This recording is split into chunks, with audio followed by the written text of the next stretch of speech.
chapter by chapter, for the West Grey Public Library. The Strange Case of Dr. Jekyll and Mr. Hyde. Chapter 7, Incident at the Window. It chanced on Sunday, when Mr. Utterson was on his usual walk with Mr. Enfield, that their way lay once again through the by-street, and that when they came in front of the door, both stopped to gaze on it. "Well," said Enfield, "that story's at an end at least. We shall never see more of Mr. Hyde." "I hope not," said Utterson. "Did I ever tell you that I once saw him and shared your feeling of repulsion?"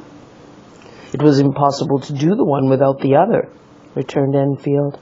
"And by the way, what an ass you must have thought me not to know that this was a back way to Dr. Jekyll's. It was partly your own fault that I found it out, even when I did." "So you found it out, did you?" said Utterson. "But if that be so, we may step into the court and take a look at the windows. To tell you the truth, I am uneasy about poor Jekyll, and even outside I feel as if the presence of a friend might do him good." The court was very cool and a little damp and full of premature twilight, although the sky, high up overhead, was still bright with sunset. The middle one of the three windows was halfway open, and sitting close beside it, taking the air with an infinite sadness of mien, like some disconsolate prisoner, Utterson saw Dr. Jekyll. "What, Jekyll!" he cried. "I trust you are better." "I am very low, Utterson," replied the doctor drearily. "Very low. It will not last long, thank God." "You stay too much indoors," said the lawyer. "You should be out, whipping up the circulation like Mr. Enfield and me. This is my cousin, Mr. Enfield, Dr. Jekyll. Come now, get your hat and take a quick turn with us." "You are very good," sighed the other. "I should like to very much, but no, it is quite impossible. I dare not. But indeed, Utterson, I am very glad to see you. This is really a great pleasure. I would ask you and Mr. Enfield up, but the place is really not fit."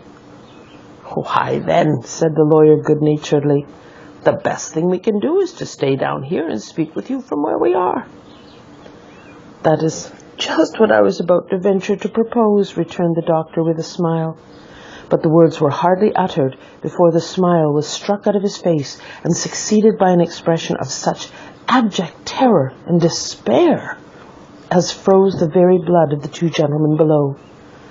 They saw it but for a glimpse, for the window was instantly thrust down, but that glimpse had been sufficient, and they turned and left the court without a word. In silence, too, they traversed the by-street, and it was not until they had come into a neighbouring thoroughfare, where even upon a Sunday there were still some stirrings of life, that Mr. Utterson at last turned and looked at his companion. They were both pale, and there was an answering horror in their eyes. "God forgive us, God forgive us," said Mr. Utterson. But Mr. Enfield only nodded his head very seriously and walked on once more in silence.